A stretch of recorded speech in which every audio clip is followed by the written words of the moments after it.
On today's Roland Martin Unfiltered, the day after the election, we're going to break down what took place all across the country.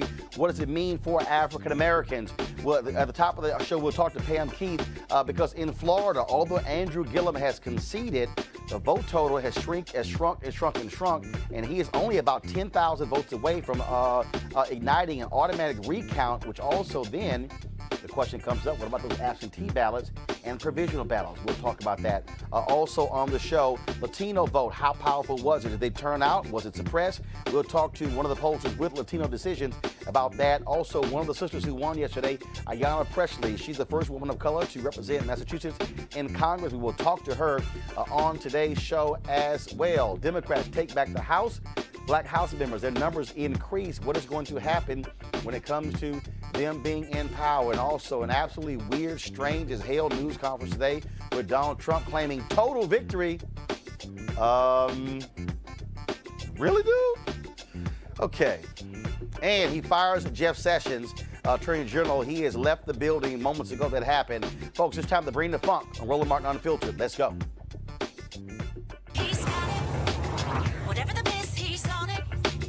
Whatever it is, he's got the scoop, the fact, the find. And when it breaks, he's right on time and it's rolling. Best believe he's knowing. Putting it down from sports to news to politics. With entertainment just for kicks, he's rolling. It's on go, y'all. It's Roland Martin, yeah. Rolling with Roland now.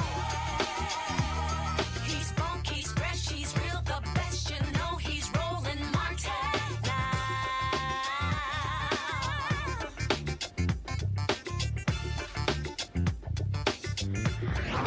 Martin.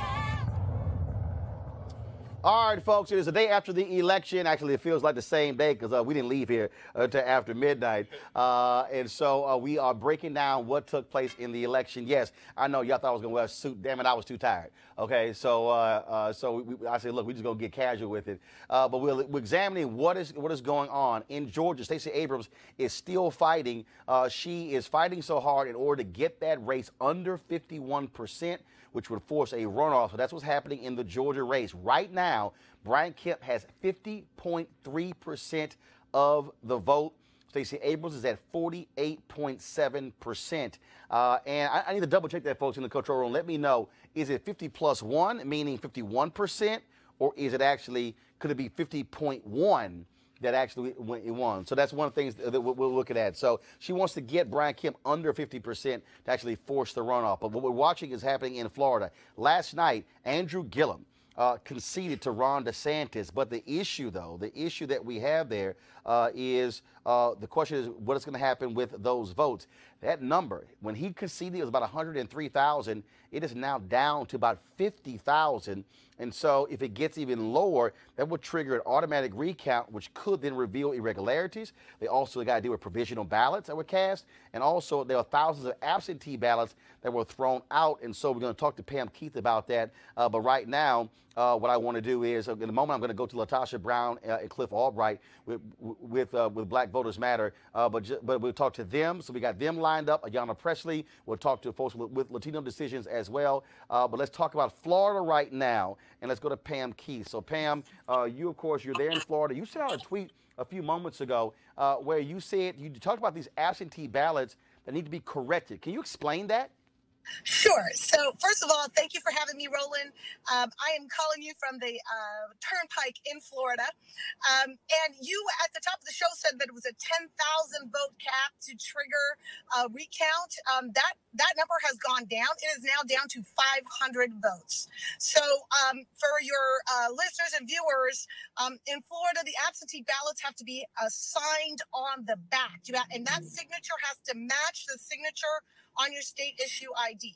So some of those absentee ballots were rejected because the signatures didn't look like they matched. Some of them were rejected because there was no signature at all.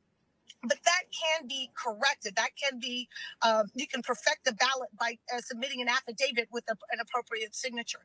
So currently, we are mobilizing our Democrats here in Florida to try to chase down those voters and say, hey, your ballot was rejected. would you please sign this affidavit to perfect your ballot so it'll be counted tomorrow? And talk about the provisional ballots, because obviously we know that a lot of African Americans, if their name was not on the list, they had to vote with a provisional ballot. Any idea of how many provisional ballots we're talking about in Florida? I don't know, but let me give you some facts on how that happened. In Florida, we have about 2 weeks of early voting. In the early voting period, you can go there. They have these centrally located polling places like major libraries or community buildings or whatever. And so everybody goes to the same place for early voting.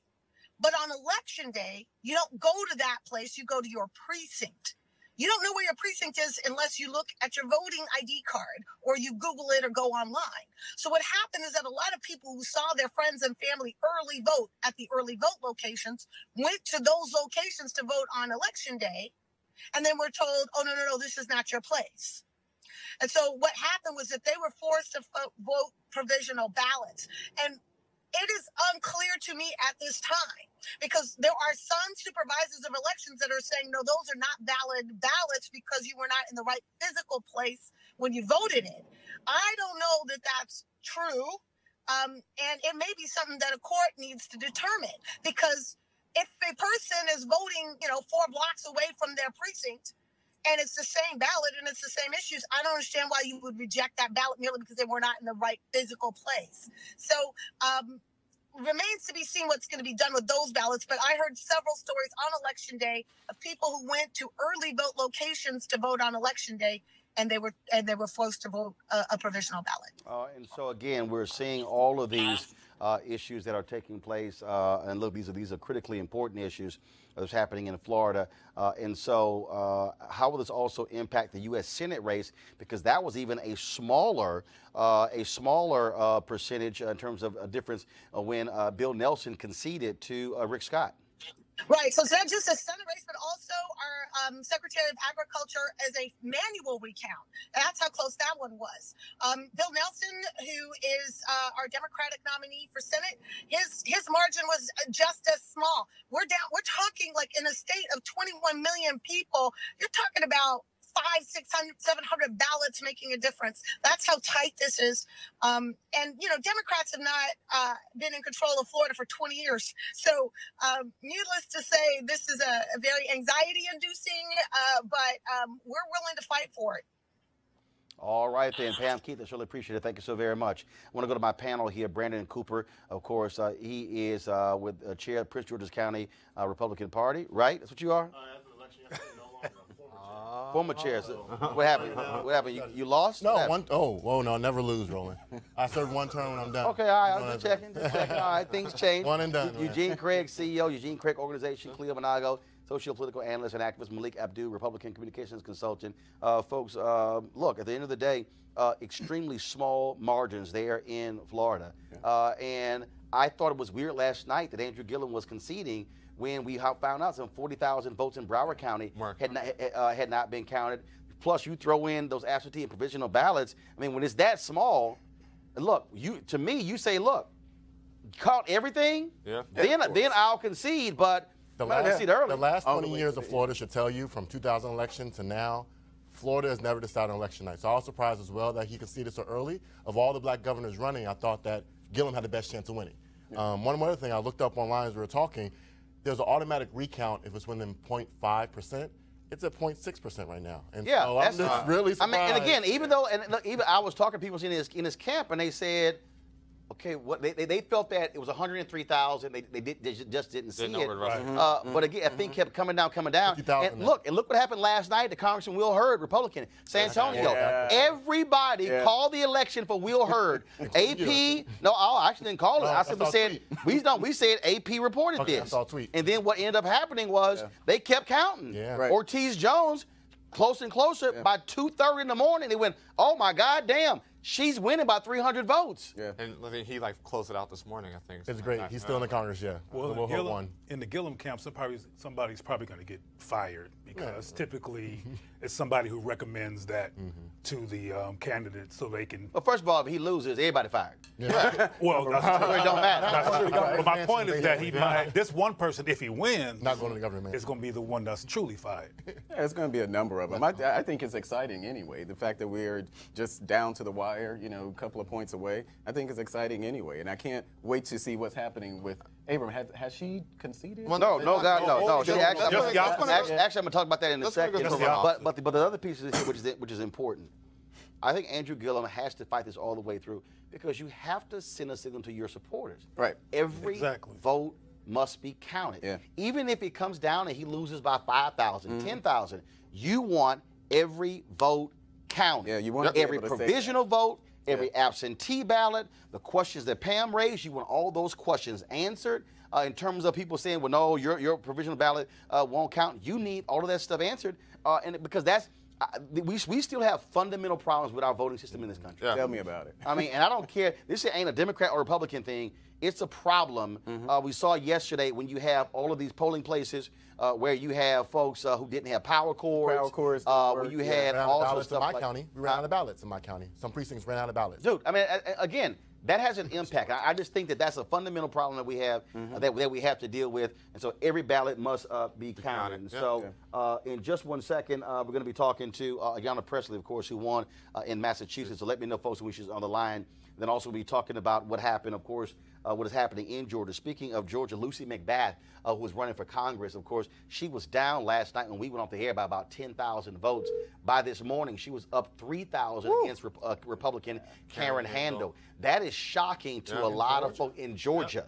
Yes, in Georgia. That's it? Of course, Lucy McBath, of course, is the mother of Jordan Davis, a young man who was shot and killed in Jacksonville, Florida, by the man who said that the music was too loud in their car. He went to prison. She became an activist on gun rights, but then she said, you know what? I need to have more of an impact by running for politics. Karen Handel, of course, was the one who beat Ossoff in the runoff last year. Many people said that Handel, that was a conservative district. That's the one that Newt Gingrich used to be a member of Congress. They said she was actually going to win, but Lucy McBath appealed to women when it came to the issue of guns. She ran a tough campaign, and they had some mistakes here and there, but she kept at it. And again, she went up about 300 votes around 3 a.m., and then that lead has extended in the morning to about 3,000. And so they're still counting there, but very much McBath could very well be the next member of Congress from that district. I mean, let's looking at the district and looking at the race that Karen Handel won in the runoff for Ossoff. If you look at the original election, the first election, Ossoff almost smoked her. He came close to knocking her off in the first election. So I don't think it's necessarily shocking that. Hold tight 1 second, folks. A big win last night in Massachusetts for Ayanna Pressley. Of course, she is headed to Congress, the first woman of color to represent Massachusetts in Congress. She joins us right now on the line. Ayanna, first of all, Congresswoman-elect, welcome to Roland Martin Unfiltered. Thank you, Roland. Obviously, it was a big night for you, a big night for others like Jahana Hayes. There's others. There are several African Americans who won last night, and obviously you must feel good. But what does it feel to also be a part of the largest class of black members of Congress in American history? Incredible, stunning, and deserved. You know, we are making, although they've been incremental strides towards leadership parity when it comes to race and gender, last night felt like a seismic shift. As I said in my remarks, that for women of color, the barriers for us are much harder than glass. It's not a glass ceiling, it's a concrete one. And we busted wide open yesterday. And we just have to continue to build upon that. I know in all of our races we expanded the electorate and engaged new voices in democracy. And we want those folks to stay connected and engaged, not just for an election cycle, but just for the preservation of our democracy. When you look at the issues that we're talking about in this race, obviously health care was a huge issue. What is going to be your focus when you are sworn in January? Well, you know, first order right now is in earnest beginning to make the case for the committee assignments that I'm hoping to have. Education and workforce, judiciary for criminal justice reform, because there does appear to be, although for different reasons, a bipartisan appetite for criminal justice reform, and also for the subpoena power and investigative reach of judiciary. Education and workforce, because the Massachusetts 7th is the most diverse and unequal district in our congressional delegation, and I see those as two means to address those systemic inequalities and disparities. But before I can get to any of that, what I'm looking forward to is a conversation with Democratic leadership about the vision of the future and the direction of this party. I think our races were key to our entering a Congress that is in a Democratic majority. There are lessons to be learned about our messages, the type of campaigns that we ran, rejecting corporate PAC money, people-powered movements, broad and diverse grassroots coalitions, investing in ethnic and specialty media, and the list goes on. I think we demonstrated an aspirational vision and a strength of courage, and people responded. And so it was less a referendum against the hate coming out of Washington, but really more a mandate for hope. And that's what we have to do a better job as a party, is lifting up what we are for, not simply resisting. I think our closing argument of health care was spot on. And in the races where we came up short, it is not because our candidates were not compelling or inspiring or didn't run effective campaigns. It's that they were drowned out by the hate and the fear-mongering of the current occupant of the White House, which has fanned the flames of polarization in our country. Gotta ask you this. There's a lot of conversation out there in terms of the next Speaker of the House, whether or not that should be Nancy Pelosi. Have you made a decision whether you will support Nancy Pelosi as Speaker of the House? Do you want to see an African-American become Speaker of the House? I'm not sure who all will be putting their names forward, but certainly I think we all benefit from. We have been toiling in the vineyard of democratic and electoral politics for a long time, and I think we are certainly deserving of representation at all levels. I don't know who's going to put their name forward, but again, I think it's a premature conversation. I can't select a leader when I'm not even sure what the vision is for the party. I wouldn't hire a principal for a school if we weren't clear on the values and mission statement for the school. And so we've got to get straight on the values and mission statement of our school, the Democratic Party. All right. Ayanna Pressley, we surely appreciate it. Thank you so very much. Congratulations on being elected to the United States Congress. Thank you, Roland. You see what Johanna and Lucy and myself all have in common? Your show. So thank you. Well, I certainly appreciate that. And of course, we'll be trying to get. We've had you on. We'll try to get Johanna on. So we're trying to get all the black folks who were elected last night on the Roland Martin on the filter. We appreciate it. Thanks a lot. All right. Take care. All right. Thank you very much, folks. I talked about. First of all, I'm going to panel real quick. I asked the question about Nancy Pelosi, and the reality is we don't know who all is going to be running. So that's why everything today was about presumed. But I think she is going to definitely get challengers because, again, when you look, they're going to be Democrats who are going to be saying we need to have younger leaders when it comes to the party. But the reality is she is still one of the greatest tacticians. She is when it comes to wielding power in Congress. She has. The thing is this. Hold on one second, Malik, then Eugene. Yeah, she's done that. If you think about what she did during the 8 years of Obama, even when the Democrats lost the House, Nancy Pelosi brought votes home to Obama then. And she is a skilled tactician. You know, she's great. The president complimented her today. I don't know if he really means endorsed that. her. But I think it's actually a good thing. I think they probably do need to have someone like her. I would love to run against Nancy Pelosi as Speaker. But that does not discount her experience and what she brings coming in. Whether or not they're going to put a black leader in that fold, we've already kind of tried that. I think at some point, if you guys don't remember, it was it Jim Clyburn, where they made him number 3? No, actually, no. What First of all, when they took control last time, he was number 3, and when they went back into the minority status, they created the 4th position. Right. And again, but what CBC wants, they want either number 1 or number 2. Yeah. That is Speaker or Majority Leader. Eugene. The thing is this. Eugene, then Brandon. The thing is this. As it stands right this second, there are 11 incoming members, none of which I believe are black, so it does not include any members of the CPC, that have pledged not to vote for Nancy Pelosi as Speaker. That's almost the entire margin right now in the Democratic caucus.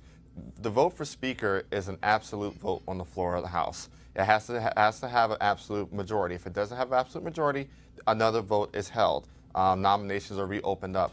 What makes it a little bit more complicated is that Clyburn just drew a challenger for whip. The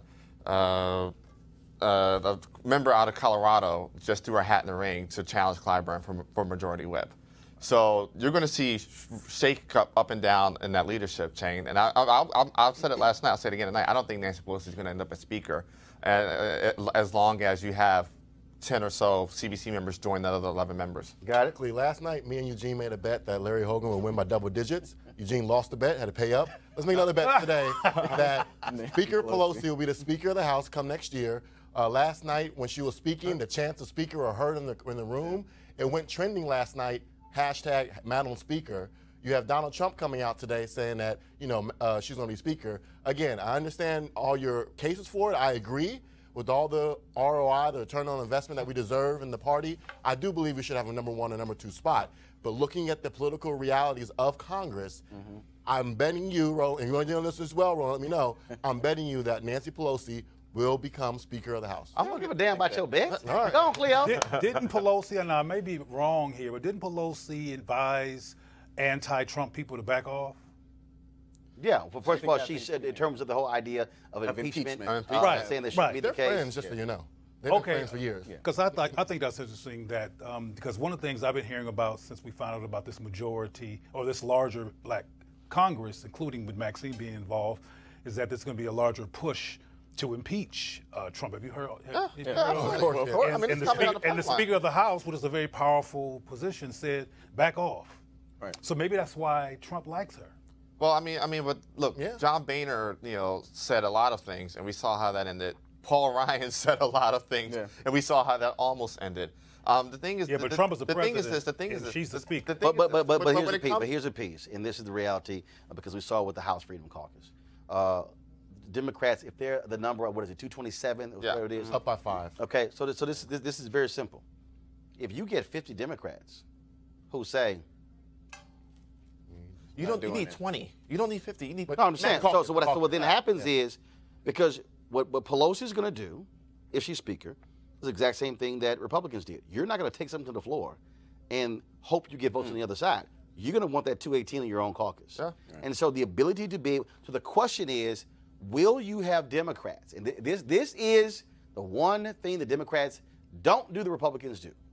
Have true hardliners.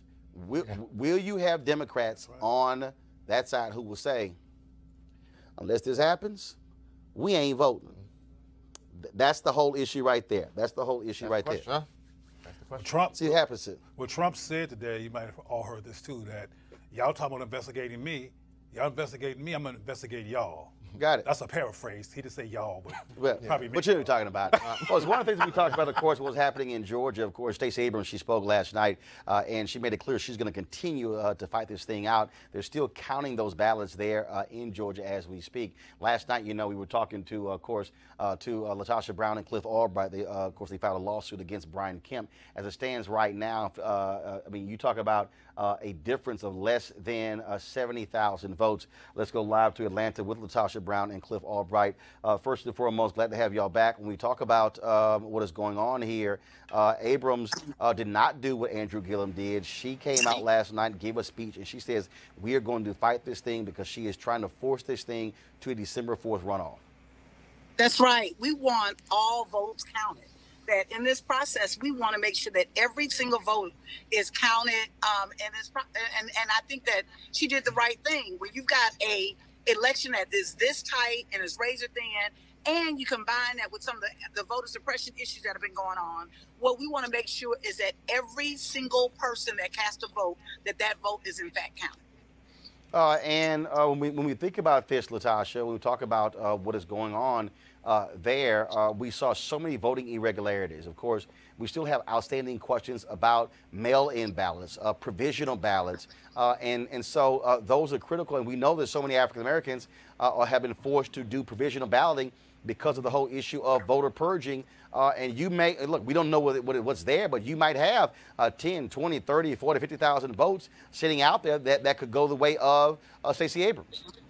Absolutely, that's very possible. It was so the voter suppression was so widespread. There were so many people that got to polls and had to deal with vote to cast provisional ballots that it could certainly be 10, 20, 30,000 votes out there that need to be counted and a part of this process. And I think that's part of one of the downsides you see for voter suppression. That when there's voter suppression, right, you've got this environment where that actually leads up to black votes not being counted. But you also, if you're educating folks, as we did in the work that we and others did in Georgia, we told people not to leave the polls and to demand a provisional ballot. So we know that there are thousands of provisional ballots, primarily cast by African American voters who went to voter suppression problem, their names not being on at the polling site, on the voting rolls. There was one woman who was a 92-year-old woman who voted at this particular poll in the primary election just a couple of months ago. She shows up to vote and her name is not on the voting list. But she cast a provisional ballot, and there's all kinds of reports that we received and witnessed on yesterday of people casting provisional ballots. So we know that there are thousands of those ballots out there that could be counted and could make a difference in this election. All right, Cliff. Again, when we look at these voting issues, I just thought it was right to Stacey Abrams to send a signal to her supporters that she wants every ballot to be counted, because even if she loses, it allows for you to then go back and study what went right, what went wrong, what were the numbers, what happened here, what happened there, to be able to deal with the next election, the next statewide election. Yeah, you're absolutely right, Roland. That's why we thought it was important for her to fight. We think it's important that we continue to count every ballot. We think that it's important. That's why this lawsuit was filed, that Latasha is the lead litigant on, because we need to open up this process, get more transparency. We know that with Brian Kemp, we've seen an unprecedented level of conflict of interest. And so we need to be able to see what's been going on with this process. Honestly, that's also the reason why in Florida it's so important that we be able to get to that automatic recount, because once you get to the recount, you can get some more transparency to see what's been going on with all this voter suppression that's been taking place, these provisional ballots, even the way that absentee ballots are being treated, right? Which ballots are being thrown away. When you have the candidate who's also the referee and judge and picking the voters, it's just open up for all kinds of unethical behavior. All right, Cliff, Latasha, we certainly appreciate it. Y'all have been doing a bang-up job with Black Voters Matter. Thank you so very much for keep fighting and keep us updated with what's happening in Georgia. We will. Thank you, Roland. All right, thank you very much. Go back to our panel here. What they are exposing in Georgia has a direct impact on all elections there.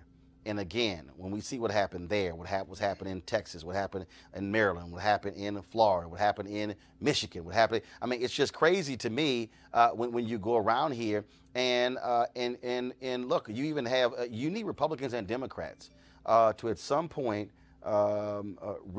say, look, let's stop playing games here when it comes to voting, which is why I just still believe that if they want to play games, you have to enshrine the right to vote in a state constitution to cut this nonsense out, because as long as you leave it up to partisan folks, you're going to keep having problems. Yeah, I agree 100%. Maryland, we passed a constitutional amendment yesterday that allows now for same-day voting registration on election day. Up until now, it's been you can vote, same-day voter registration or early voting, but now on election day, and I think it should go a step further, where it enshrines the right to vote. And it also should be automatic registration.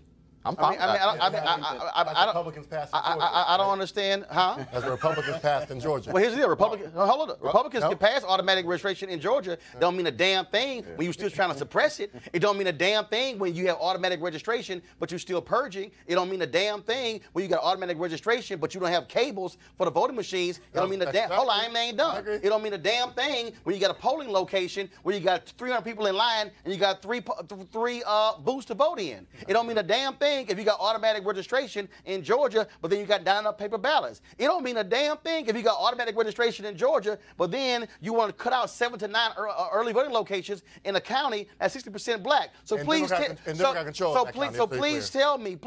First of all, the consultant who made the suggestion, I'm not done. The consultant who made the suggestion gave $500 to Brian Kemp's campaign. Who hired the consultant? Who? the Democrats called the county board of elections. The people who ran that, and this is very simple, and the consultant went around Georgia and multiple places, and I got you. No. But how do you even have a consultant who's giving you advice on elections when he gave money to one of the candidates? They should do their due diligence a little bit better, but I also make sure it's very clear. But I'm asking a question. The Democrat county board hired a consultant to advise them. I know, Brandon, you so desperate to say, oh my God, can we get Republicans credit? No. But the fact of the matter is this here. In Georgia, when you have a Secretary of State, with a previous Secretary of State resigned. And I agree with you. 1 second, he should resign. He should resign. But he didn't. And that's wrong. But he didn't. And you know what? And that's the other Republicans in Georgia didn't say a damn thing. And I'm a Maryland Republican, but that's wrong. I agree with you. Do you do this on purpose?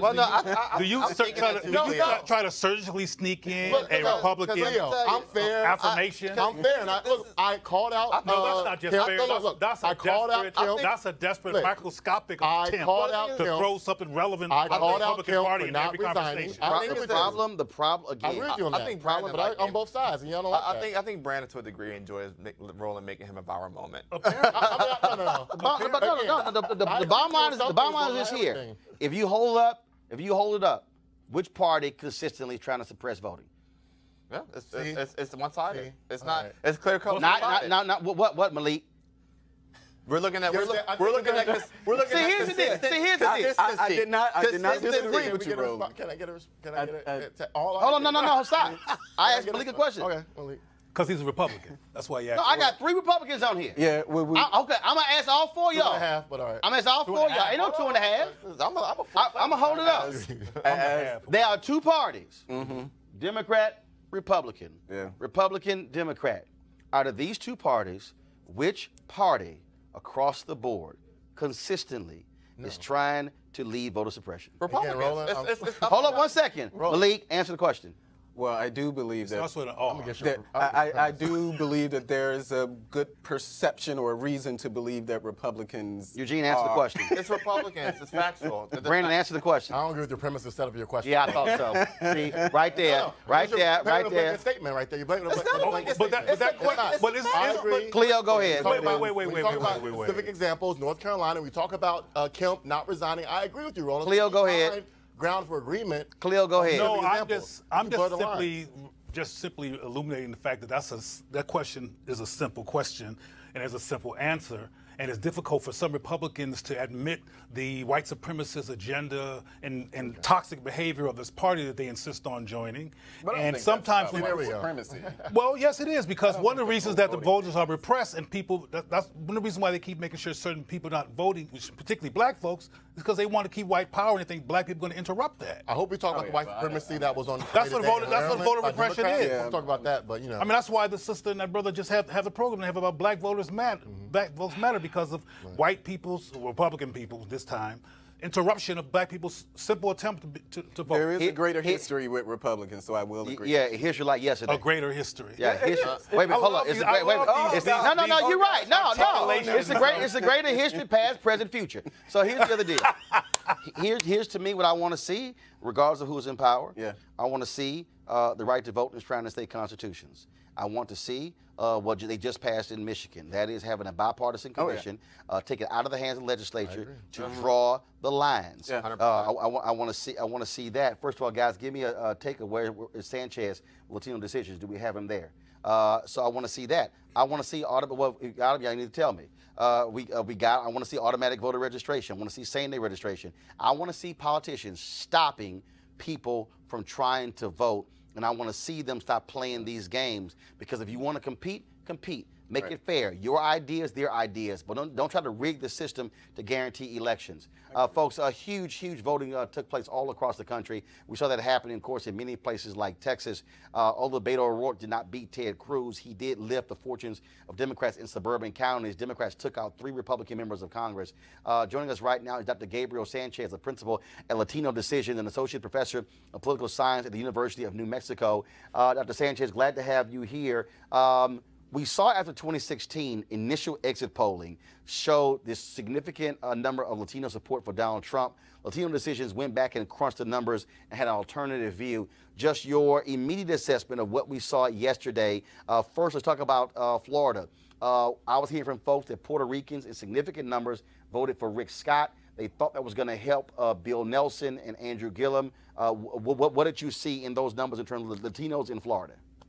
Yes, let's give you the overall number. This comes from our election eve data that validated 2,600 voters. So this is the data to go to. Don't go to the exit poll. You've seen our take on that. But overall, 74% of Latinos voted for Democrats in this election cycle. But in Florida, only 59%. So it is fair to say, even though the majority of Latinos in Florida voted with Democrats, I think part of the story in Florida was that, primarily Cuban voters, but also we're seeing some Puerto Rican and other demographics of Latino voters out there still are more divided on their vote choice than you see Latinos across the country in places outside of Florida. So when you talk about that again for people, because this is the issue that we have here in this country. Look, when we talk about African Americans, we know exactly who we're talking about. It's a small percentage of people who you put in that category who are black immigrants from other countries. When you talk about Latinos, we're talking, especially with Florida, we're talking about Cubans. We're talking about Dominicans. We're talking about Puerto Ricans. We're talking about folks from other countries as well. So it's not as clear cut as it is in places like Texas.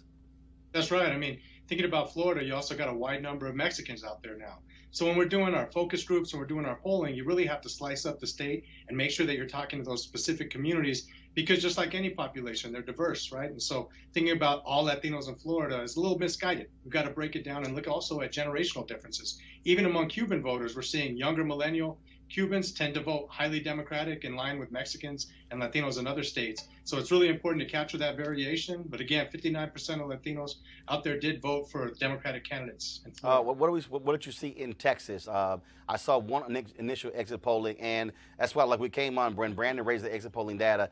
Again, the issue that I had with exit polling, look, it's a quick snapshot. It's a lot different once you start going in, once you start drilling down further, and then beginning to look at high concentration areas, precincts, things along those lines. Yeah, I mean, in Texas, keep in mind, exit poll didn't capture any Latinos in the southern region of the state along the Rio Grande Valley, which is about 90+% in all those precincts Latino.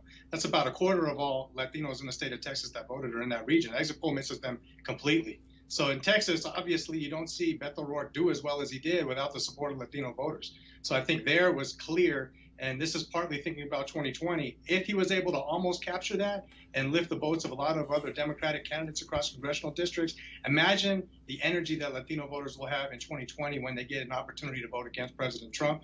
You saw the outcome of that in Texas this time around. Is going to be even greater in 2020. I still keep making the point that one of the most fundamental issues, first of all, before I get to that question, what is the number now of eligible but unregistered Latinos in Texas? It's still a huge number. Thinking about percentage-wise. For as long as it was 2.1 million, has the number gone down? Is it 1.5, 1.6? Is it 1.8? Any idea what the number is? Yeah, it's been between 1.5 and 1.6 million. We'll know probably in the next week a little bit more definitive. So this is what I have been saying is very interesting, because when the 19 black women who are running for judge, who ran for judge in Harris County and all won, and so when I was out with them on Saturday, we were going down the street, and so we were passing. That was a Latino guy who was in his driveway watching all these cars come by with his police escort, and I shouted. I said, "Hey, have you voted?" And he said, "No." I said, "Why not?" He said, "I'm not registered." And I said, "Dude, you can't change anything not being registered." And then he says, "Well, that's not the only way the change was happening in this country." And then I hollered, "Well, what the hell else can you suggest?" And the thing that I keep saying is that the only way that number is going to shrink is if you literally have folks who put massive resources to move people into those areas, where they're living in those areas, seeing folks every day, and literally mobilizing and organizing. It can't be done only within the framework of a political campaign. That's right. That's right. I mean, in the data that we collected, we asked folks directly, how many of you tried to mobilize, bring others in your network out to vote? Highest number we've ever seen for Latinos. So I think that's part of the equation, is getting folks out there, not relying on the parties, not relying on the candidates, but doing this more grassroots. It worked this election cycle. But keep in mind, one demographic group that we're talking about, African American and Latino voters, roughly half of all the eligible voting population from those communities are millennials.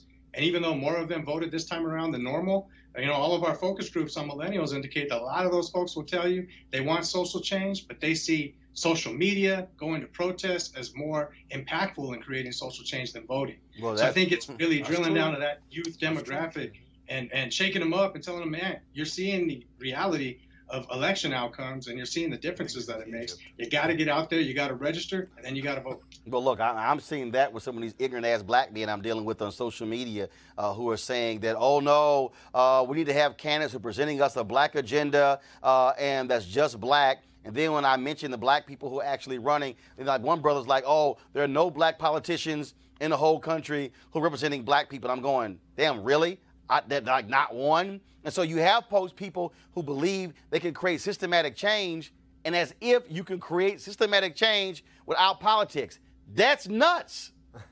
Well, absolutely. I mean, one other point on Texas, I caught y'all's conversation about voter suppression. I was fortunate with my colleague Matt Badetto, also from Latino Decisions, do all the expert witness report on the photo ID case in Texas. Fortunately, we won that, but 1.2 million Latinos and African Americans would have been disenfranchised if that law were to be able to hold up. And there's still a lot of speculation. We heard from a lot of people thinking, well, hey, I thought that photo ID law was in place. I don't have the right ID. That's why I didn't go out to vote. So that's part of voter suppression. Even if it gets defeated in courts, that lingering effect is real. And we hear from a lot of folks, hey, I didn't go because I don't have the right ID, even though the courts threw out the case. So I think voter suppression is a real phenomenon. And to answer the question y'all are batting around, if anybody can name one state that's been in Democratic hands that have pushed for photo ID law, I mean, that's a really important dimension of voter suppression that not a lot of folks talk about. All right, Dr. Sanchez, we appreciate it. Thanks a lot. Look forward to having you back on Roland Martin Unfiltered. My pleasure. Big fan. I appreciate it. Thank you very much. I want to go to our panel here on this issue. So it's been very interesting. So you had folks like that dude Tariq out there. Oh, no, there's no agenda, so you shouldn't vote. Then somebody told me that Corey Holcomb was saying, somebody said he gave these valid reasons why you shouldn't vote. Here to me, I think is part of the issue. One, the people who have for years sold the notion that if you only vote, that changes things. That's nuts, because you can't just only vote. I always say voting is the end of one process at the beginning of another. But the other thing is, I believe you have to also connect the dots. Because the reality is most people really don't understand the role that government plays in their lives every single day. To have somebody say, well, yeah, like literally one brother said, yeah, the people who run for DAs, they're part of the same system. Krasner in Philadelphia comes in and is changing the system as DA. Amaris Ayala in Florida. Craig Watkins, when he became the first DA in Dallas County, put into place a program to retest significant cases. More than 30 individuals, mostly black, who were convicted in prison, some as many as 20 and 30 years, were let go because the DNA was retested. That doesn't happen if that black DA is not there. And so we can't act as if you don't have black people of conscience who run for positions who say, I'm going to do the right thing in the position, and then go, well, no, they not real, they bougie. I mean, at some point, you can't satisfy some of these folks, Cleo. But Roland, see, you are brilliant, educated, and a political, you know what time it is, the day it happened, whose mama it was, and what day it turned blue. I mean, you know all this stuff. A lot of people in our community, and I'm not saying this is a good idea, and I agree with what you're saying in terms of the logic of it. But as I say over and over again, unfortunately, a lot of us are not coming from a place of logic. We come from a place of impulse. And when people come from a place of impulse and emotion, they rely on optics. And black males feel like they've been let down over and over again, including by Barack Obama. Who never directly addressed black men, not unless there was a Trayvon Martin crisis, and it was even abstract at that. So a lot of brothers are watching the landscape and seeing police brutality still being there, some people seeing black men still be murdered, wondering what the Congressional Black Caucus is doing, which from their perspective, they're doing nothing. And they feel like while they're dealing with being followed around the store and all the other traumas that black men deal with, that there's nobody in the explicit ways. Everything is all abstract, and then we have these black women affirmations around their voting power, and black men are not addressed, are not spoken to, they don't exist, they feel like it's all irrelevant. So what you're saying is all true, but it's all abstract, and people are not really understanding that. Reality perception. And that's why, to me, why having the information where you can say, no, this happened, this happened, this happened. I literally had one woman who said, well, Roland, you got to really, hear both sides. And I said, by not voting. I said, sister, I said, I can't hear that side. Right. I said, Right. now I'm listening to you. I understand what you're saying. And I said, and I can walk you through why I disagree with it. I said, but the problem she says, well, I got a black son and change is not happening fast enough. And I'm going, That happens slower. and I'm going, look, first of all, that's been the mantra of black people for 399 years, not happening fast enough. I think what has to happen is, and this is to me also the difference that we don't see today, what Reverend Barber has been trying to do. The beauty of SCLC, the beauty of CORE, the beauty of, and I can't wait to, guys, we're going to replay the interview that I did with Reverend Dr. James Lawson, one of our greatest mobilizers, organizers, and thinkers. The biggest difference that we have is we don't have these institutions the citizenship education training. Dr. Dorothy Cotton, who just died a few months ago, she was over the SCLC's citizenship education training. This is what she said in her book, and even when I interviewed her. And guys, we have that interview. It's also on my YouTube channel. When you came into SCLC, you didn't say, I want to join SCLC, then boom, you went to the meeting. No. But what year was this? This was in the 60s. That's what I thought. No, but follow me here. But that's why I'm trying to get us to say what's old ain't old. Yeah. It can also be new. When you came in, it's environmentally old. This is what they did. They said, first of all, I need to find out who you are, how you think, and frankly, where you stand. And then they said they had to reprogram folks where they were, and then when they passed, then sent them back out. Yeah. We got to have citizen training. We got to actually have sessions teaching people about civics, teaching people about actually what is happening, as opposed to walking around going, "Oh, ain't nothing happening." Well, I think it's what you said, earlier when you started off and saying that there's been a failure to connect the dots. Because for years, we've been told, especially the black communities, that you just need to vote. The whole, whether it's vote or die or any of the other slogans, we've been told that the only thing that we need to do is vote. And so there's real no explanation beyond the fact that we needed to vote. And so you have politicians for generations. And folks voted, and they're kind of like, all right, I'm good. Yeah. So it what else? disappeared. 2 years. Yeah. So what else? 4 years. Then they didn't vote next time because then nothing happened. And from their perspective. because Right. after the election, then it was like, okay, no, you still got to show up. You Right. still got to Hold them accountable. It's a 24/7, 365 process. I mean, and I agree with you. It falls on the politicians, it falls on the candidate, it falls on the organization's responsibility to keep folks engaged, to keep voters engaged. So you see the small wins. So you see if I give a historical point, when Ted Kennedy died, and Scott Brown got elected in 2009 in his seat, that was a small win that helped catapult Republicans taking the House in 2010. Oh, that's a good point. That was a small win. When Doug Jones won last year, that was a small win that folk could see and touch and experience that helped propel what happened yesterday. Cleo. If we want black people to vote, particularly black men, but everybody should vote who's black and everybody else, but I'm talking about the people who feel the most alienated from my own research and observation. Right. We have to not just say, look, you better vote and you better, come to break down with all these theoretical facts that you often break down. We have to actually take seriously and engage their perspective, their worldview. I mean, back when Lawson was doing things, black people were less confused.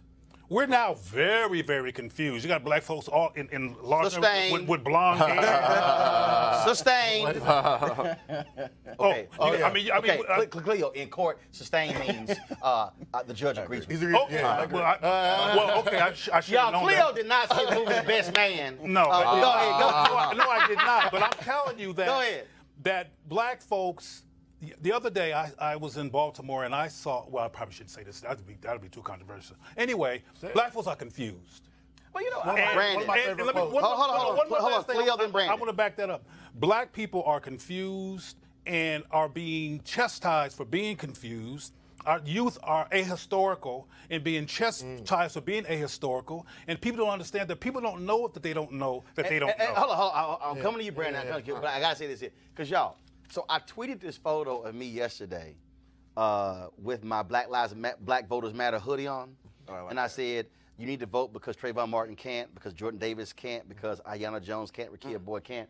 So I've had some people on my side, I'm like, oh man, you out of touch with how you raising up the dead to force folks to vote. And I said, you do know that we said Jimmy Lee Jackson was killed in Selma. and that's what that precipitated the bloody Sunday. I said, you do know when the death of Medgar Evers and the 4 girls in Birmingham. I said, not the king. I can go on and on. I said, you act like it's new that we've said when somebody black has been killed and then you're fighting for social justice, and we said vote because they can't. And these people like, oh, you out of touch because you shouldn't be using their names. And I'm going, have you read a book? Do you even understand that this ain't new with black people? I got to go to Brandon. I'm going to come back to Cleo. Quickly, you're talking about being misinformed. One of my favorite quotes, Denzel Washington said, if you watch the news, you're misinformed. If you don't watch, you're uninformed. To that very point, I think we're a victim of our own culture nowadays. We got a 24-hour news network. You got instant gratification with social media. People have short attention spans nowadays, and education system is not controlled by us. And so I agree to your point, Roland. You're talking about having civic lessons and trying to retrain our minds. You talked about it before, I think, the weakness of modern-day sororities, fraternities, nonprofits, and churches in that atmosphere. I think that's where the focus needs to go to having that resurgence. And to Cleo's point, again, I've talked to these brothers, and I'm listening to them, and what I'm trying to get them to do, and also it's another great interview we did with Ali Sadiq, with part of the Beat Woke deal. So trust me, we're going to be we posted those interviews. We're going to be kicking those interviews out so you can actually see them in this entirety. Because trust me, there's a reason why I'm doing those interviews. Because the thing is, yes, people are saying, well, I'm not seeing progress fast enough. But progress has never been fast. Right. It's never been fast.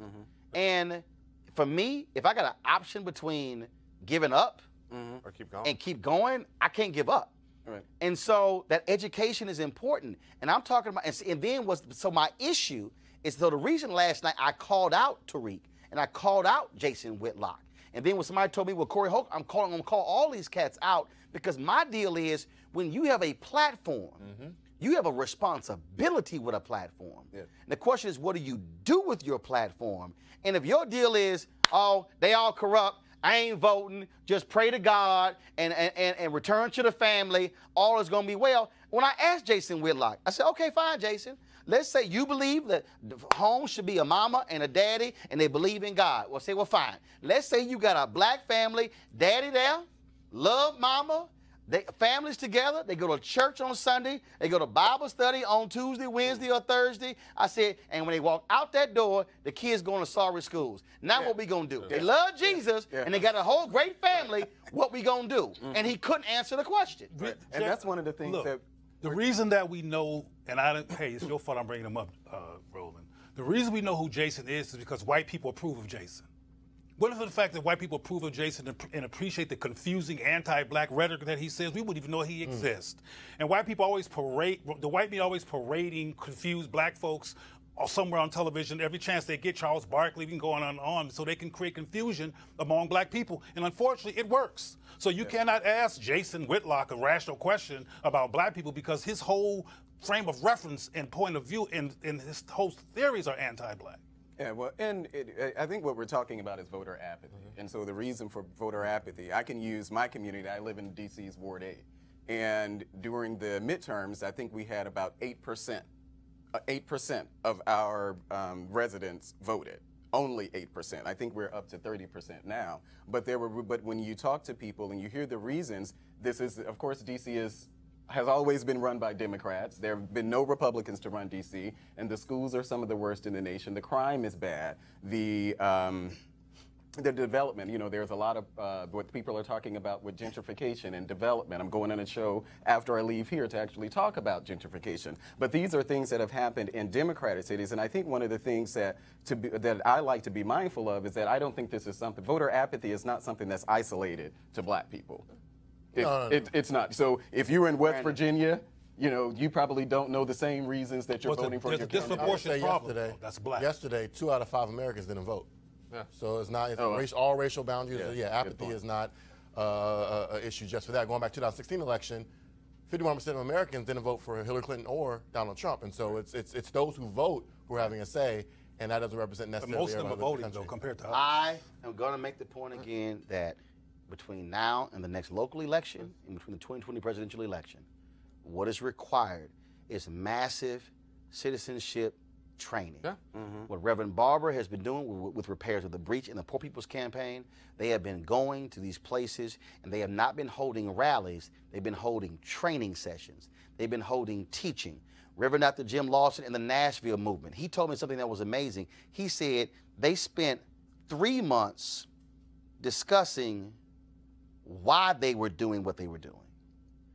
Then the next 3 months, it was what they're going to do.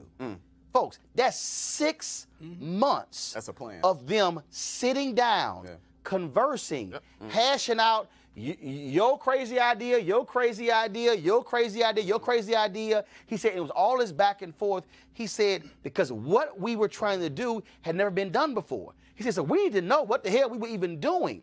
And so, and it was amazing because again, walking that through it and see when we talk about Diane Nash and James Bevel and all these people, they all came out of Lawson's Nashville movement. They were trained before they even got to Dr. King and SCLC. They went through training.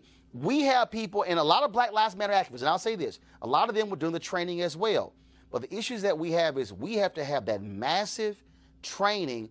That's where the dots are connected, and that's where people go, oh, I ain't realized that person impacts this and that impacts this. Now I see why you saying you got to vote. I agree with that. Trainings, but not in an echo chamber. I want to credit you with having a diversity of thought in these discussions. It's needed. No, I said training. I didn't say.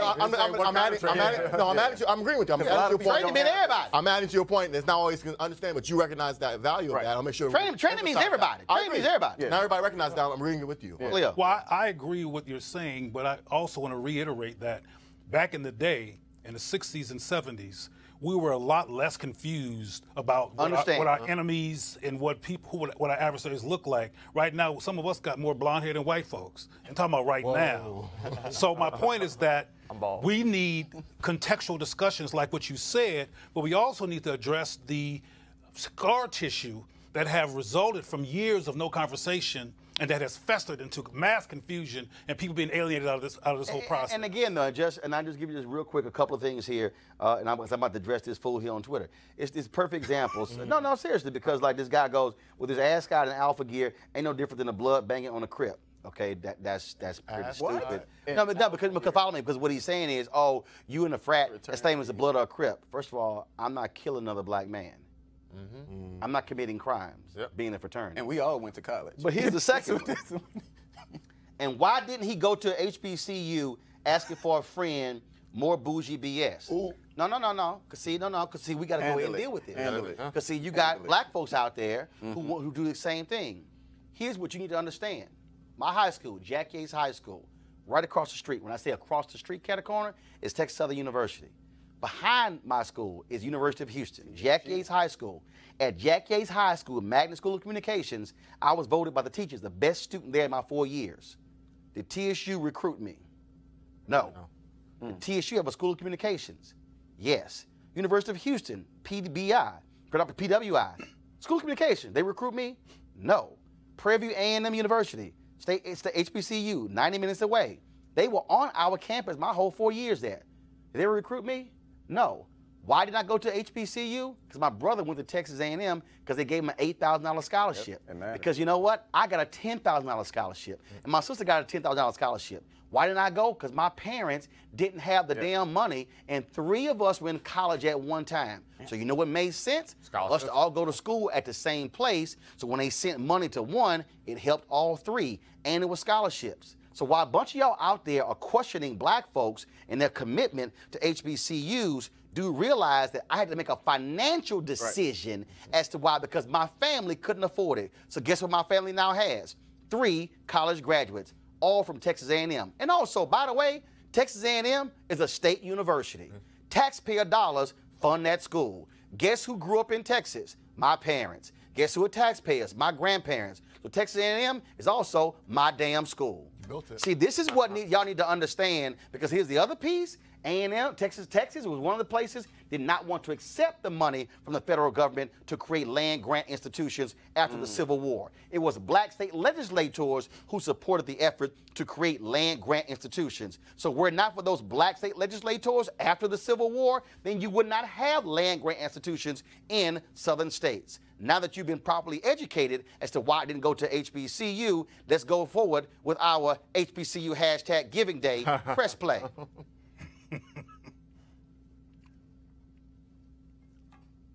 I want to see the stinger. Our Giving Day is up for right now, folks.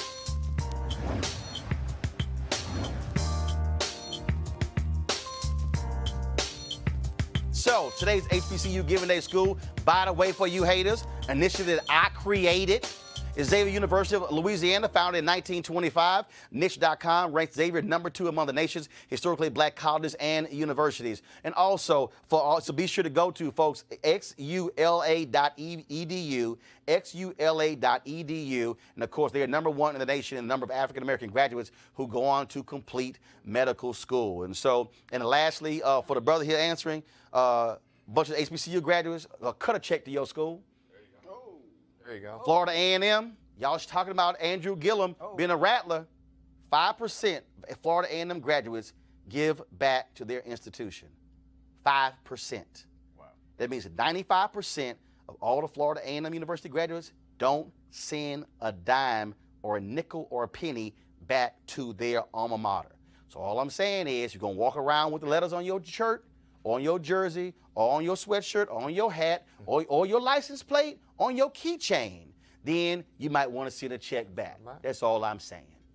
Cleo said a bunch of us are confused. Now I just unconfused some of y'all. Hey. All right, folks, we'll be broadcasting the show tomorrow, and also Friday. I'm going to be in San Francisco for the Afrotech conference. Looking forward to that. And we're going to have more conversation. We're going to talk about gerrymandering tomorrow. We'll be talking to somebody from Michigan where they passed a ballot initiative to now deal with gerrymandering in that state. And a federal judge has thrown out some seats in Maryland. We'll talk about that as well on tomorrow's show. Please go to our YouTube channel to watch, of course, our coverage last night. We broke it all down as well, plus my commentary for y'all to stop listening to all these fake conscious Negroes out here who are telling you don't vote. We have no understanding what the hell they even talking about. Yeah, I called all of them out, but you want to see that commentary.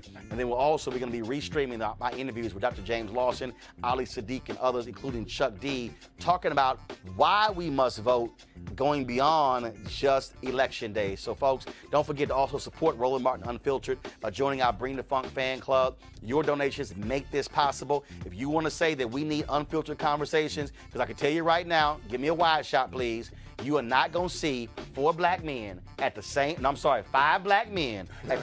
time on any cable news network talking about the election, and they damn sure not go back to the wide shot, because I want them to see this. They damn sure ain't going to see 5 black men breaking down why black men are not voting. And so 5 of us at one time, it's probably going to take them about 3 weeks or a month to have 5 black men talking politics, 5 different black men talking politics. I'm just saying.